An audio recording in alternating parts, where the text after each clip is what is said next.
Good day mga Balbon, welcome back sa channel natin. Ang taas ng krudo at ng gasolina ngayon, di ba? Brutal yung pagkakataas ng mga produktong sinabanggit natin. Pero siyempre, hindi pa rin tayo titigil sa paghahanap ng mga sasakyan na maaaring para sa inyo, suwak sa taste at siyempre sa pangangailangan nyo. In this episode, papakita natin sa inyo itong bagong-bago ng Toyota 2026 RAV4 Hybrid.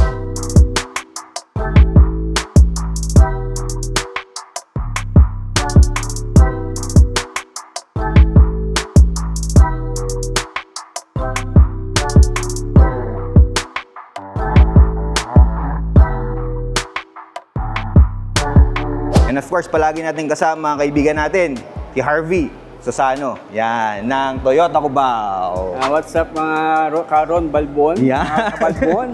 So muli, my name is Harvey Susano, ang Toyota Cubao agent. Yes. So iniimbitahan ko kayo mga future clients na magpa-assist kung may plano silang kumuha ng sasakyan. Yes. Any type of transaction or application, meron tayong bank PO, in-house financing, company PO, o kahit cash, pwede rin. Yun. So meron din kami tinatawag na trade-in dito. Oy. So yung mga old units nyo, pwede natin palitan into new units nyo. So yun, iniimbitahan namin ulit kayo.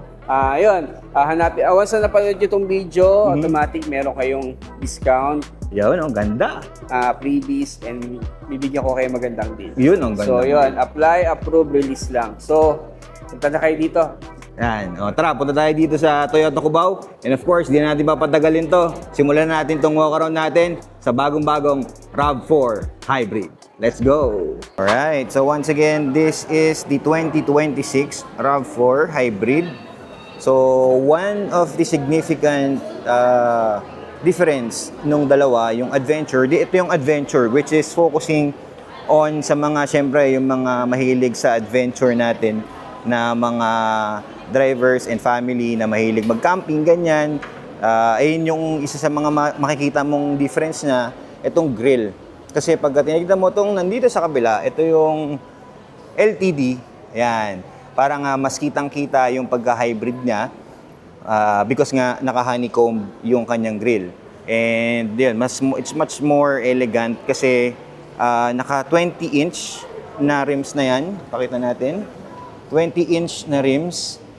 So, mas malaki kaysa dito sa ating Adventure na merong 18 naman. 18-inch. And yung kanyang design magkaiba. Ito talaga mas more on a rugged styling.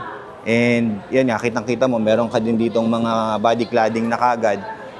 So, yung itsura nito, tol, pinakamalapit na nakikita ko is para siyang mas maliit lang na Land Cruiser. So, na Prado, yun. So, ang ganda nung pagkaka-design nung kanyang headlight. So, meron kang LED na daylight running lights dito sa may harapan. Tapos, meron kang projector. Naka-projector yan. So, mas maganda yung bato nung kanyang ilaw, nung headlight. Meron din naman siyang fog lamps dun sa ilalim. And ang ganda rin yung pagkaka-place niya, hindi mo masyadong pansin. So, slick yung dating niya. Ang ganda din nung accent na yon na kulay silver or kulay gray dun sa may baba. Ang ganda niya. Ang ganda niya talagang tingnan, lalo na sa personal. Mas ma-appreciate mo talaga siya sa personal. Tapos, since ito nga yung Adventure niya, dito sa taas, kita mo kagad, meron siyang roof rail. So, nakaabang na kagad for roof rack. And then, meron pa nga siyang parang icon dito na mountain to signify yung kanyang pagiging adventure. Diba? Ganda. High quality yung kanyang mga components. And with this price point kasi, talagang ang aasahan mo sa Toyota is very good ang kanyang mga quality. So, meron siyang quarter panel dito na mas makikita mo, syempre, mas maganda for the visibility. Auto-folding side mirror na blacked out. Tapos, meron kang repeater dito sa gilid. And then, meron din kasi itong 360 camera. So, meron kang camera dyan sa ilalim. Yan. And, meron din siyang ilaw dito sa side mirror mo. Diba? Ganda ng mga curves niya dito sa gilid, eh, oh. I would suggest talaga na tignan mo siya ng personal, no? Dito sa gilid, sakto din. Yun, meron siyang sidings doon sa ilalim. And then, kitang-kita din yung mga body claddings niya. And that highlights talaga yung pagiging outdoor or rugged nitong RAV4 natin na adventure variant. Tapos dito sa likod, meron ka ding design dito that will continue here. Dito sa spoiler. And ito yung likod niya. Yan. Dito, mas nakikita ko yung design ng Land Cruiser eh. Mas kita ko yung, mas ano siya, parang kamukha talaga ng Land Cruiser. Pero ito, it has the hybrid tong engine nito. Meron tayong 2.5 liter na gasoline engine. Tapos E4 yung kanyang electric engine. Yan. Ganda ng likod. Powered tailgate pare. Sa natin. Yan. Powered tailgate. Ang diferensya dun sa isa, sa limited, sa LTD, meron yung fit sensor na pag gaganon mo, sasarado siya mag-isa or mag-open. Pero dito, wala. Wala dito sa kanyang, parang ito yung pinaka-base kasi na variant, itong adventure. Pero, for me, sa aking characteristics, sa aking taste, kumbaga, mas appealing itong adventure na variant. Tapos, syempre, keyless na rin yan. Pag binuksan natin, tol, ang tawag nila sa material nito, ang sarap din sa kamay.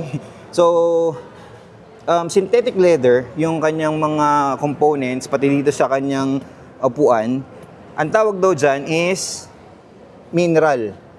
Meron siyang mga design oh. Ang ganda ng mga pattern. It looks and feels expensive. Kumbaga, maganda yung kanyang quality nga kasi. Pati yung mga plastic, ayan. Oh, you have your controls here.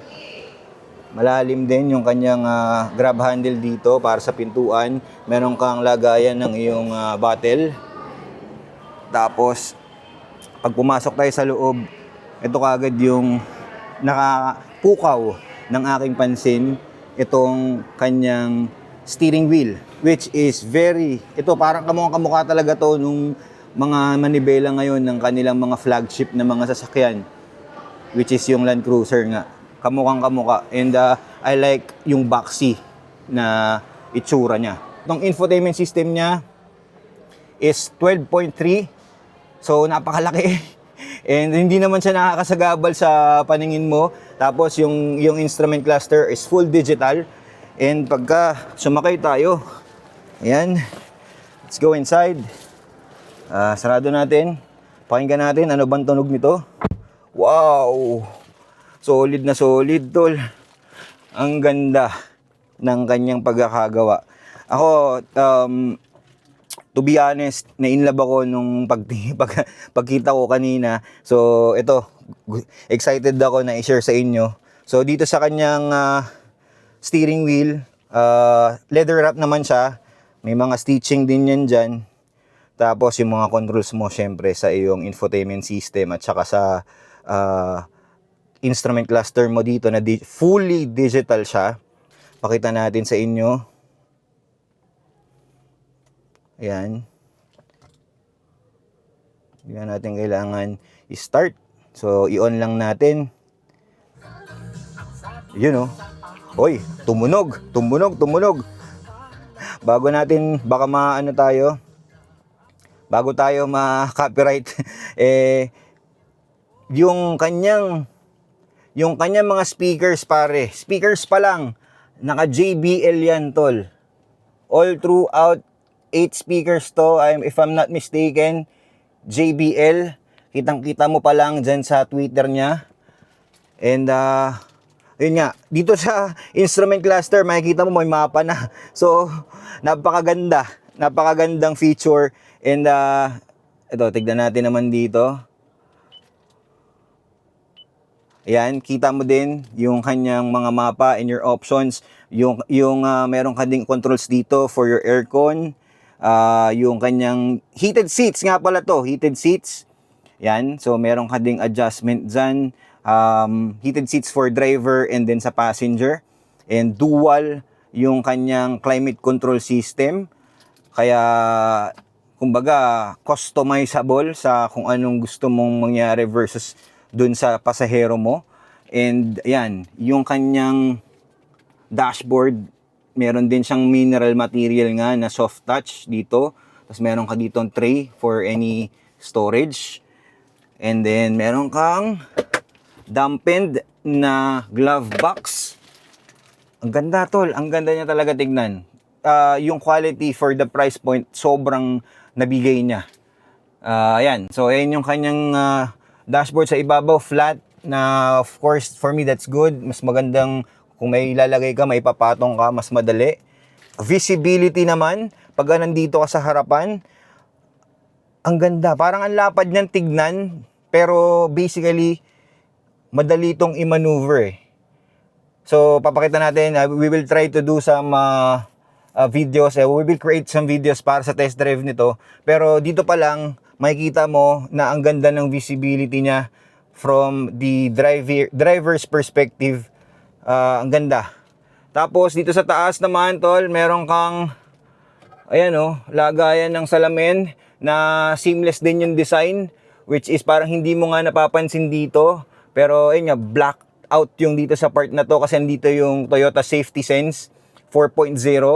So ayun din yung isa sa mga difference niya versus dun sa LTD na yun, kasi may mga features yun, safety features na wala dito, pero yung mga basic na kailangan mo, nandito na. Tapos, ayan, meron ka ding, mabubuksan mo tong, ayan napapaangat pagka pinindot mo to, patay muna natin yung ilaw. So, pagka pinindot mo to, meron ka dito, mapapataas mo siya or mapapababa. Yun. So, pwede mo siyang buksan.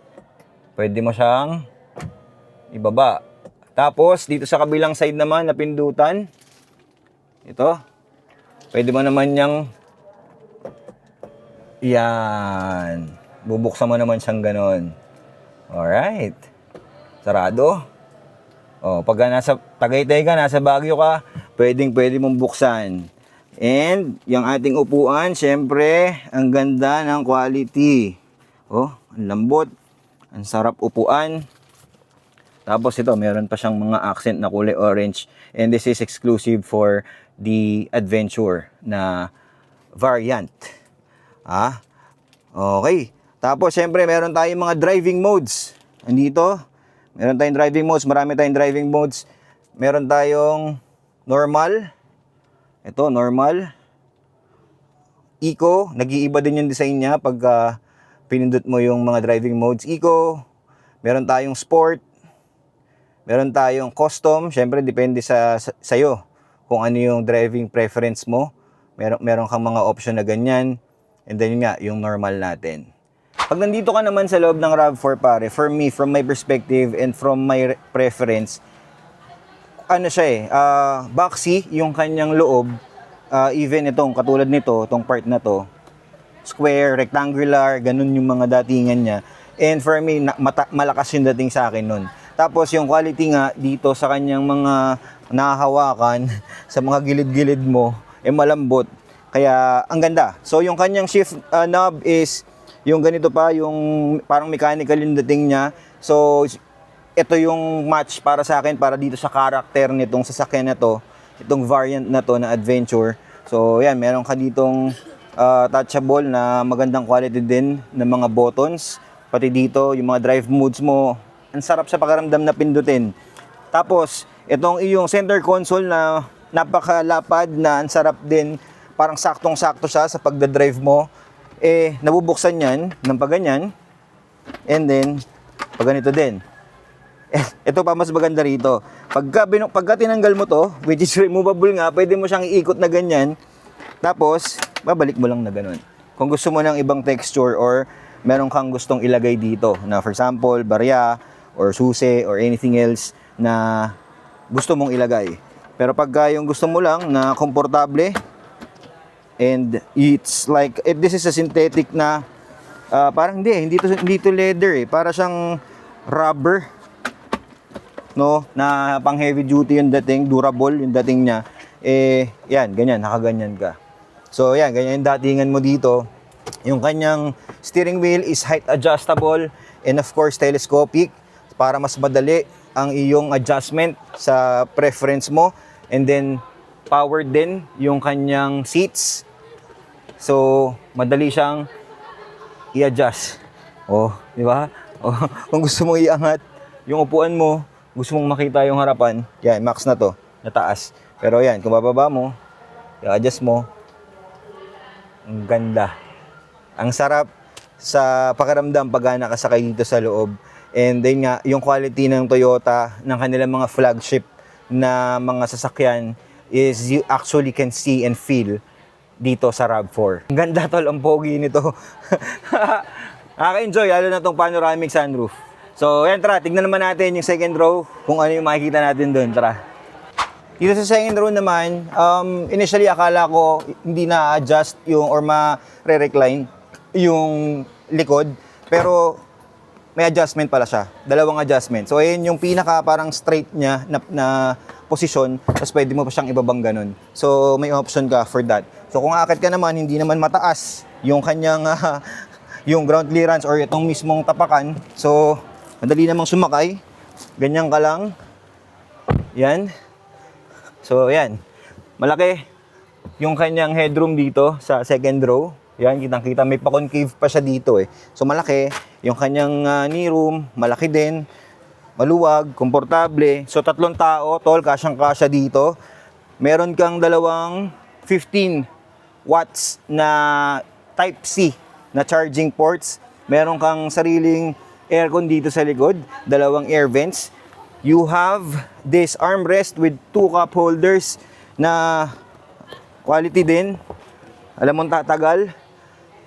I'm very excited dito sa sasakyan na to. Kasi nga, parang tinatamaan niya lahat ng mga, yung mga gusto kong angulo, yung mga linya. Saktong-sakto. Meron ka din ditong lagayan ng documents din sa likod ng iyong upuan. Meron kang ilaw, syempre. Mas maliwanag dito sa likod. Ganda din ng pindutan, pati nung utility lights niya. Ang ganda ng pindutan. So, yan.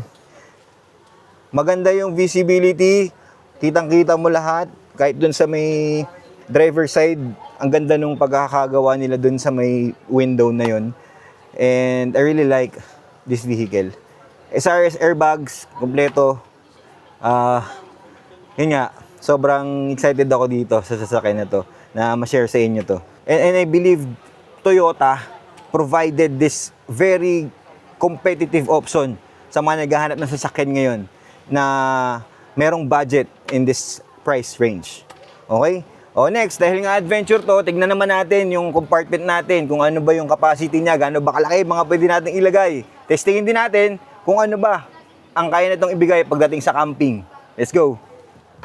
Dito naman tayo sa likod, tol. Pakita naman natin, syempre, automatic, ang kanyang tailgate. Yan. Kitang-kita natin, tol. Tignan mo naman, flat na flat yung kanyang bed. Madaling magsakay ng mga gamit. Kung ano man yung ilalagay mo dito, cooler siguro. Pero syempre, advice natin, lagyan na kagad ng mating to. Pero yun nga, malawak yung kanyang tailgate. Malaki yung pwede mong ilagay. Tapos meron ka ditong mga speaker, JBL speaker. Meron ka mga storage. So maluwag siya. Tara, pasukin natin. Yan, ito yung JBL speaker na sinasabi natin kanina. O, diba? Woofer, malamang ito yung woofer niya. So, maganda quality ng tunog nito. Tapos, meron ka dito storage, meron pang net dito. Lagayan ng mga accessories or anything na para sa sasakyan mo. Meron kang 12-volt sockets here. Meron ka ding ilaw dito, utility lights, para pagka meron kang kinukuha paggagabi, antimano, kitang-kita mo. Meron ka ding, ito, yung shade sa likod. Yan, nalagay din yan.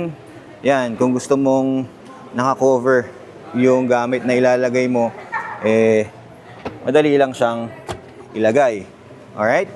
And then again, ito, flat, all black, Tapos may mga, yan, may hook din na pwede mong paglagyan ng tali. 4 din yan, meron dito sa gilid. Yan.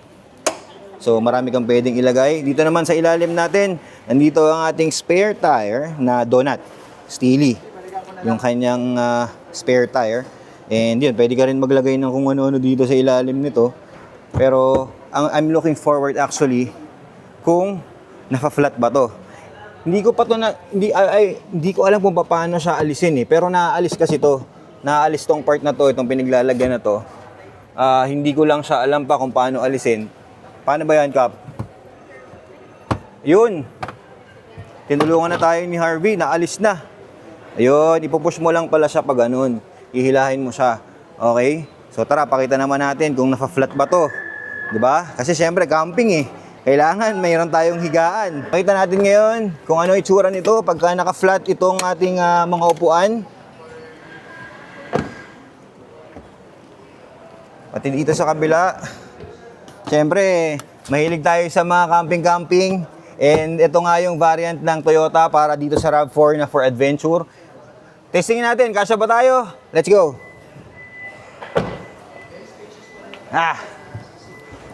Ayan oh. Kasyang-kasya, boss. Pwede, lalagay ka lang ng foam syempre. O kahit na anong pwede mong gawing sapin, 'di ba? Para hindi direktang nakahiga ka dito, para medyo malambot siya. So kung nasa camping site ka, car camping, pasok na pasok 'to, pare. 'Di ba? Adventure. Let's go. Sarap. Alright, so dito naman tayo papasok sa LTD variant niya. Almost similar lang naman yung ibang mga features niya. Yung texture, yung nagkaiba sa design nung kanyang katulad nito, itong part na to, yung malambot din naman, pero ito all black. Tapos yung kanyang tawag dito, gear shifter is actually parang wired na lang siya. Actually, wired na lang talaga siya. So, pinipindot, tinutulak-tulak na lang siya na ganun. Tapos yung parking mo, pinipindot mo na lang din. So, mas malakas din yung kanyang charging, which is 45 watts para dito sa LTD. Tapos, meron ka dito sa harapan na parang bucket.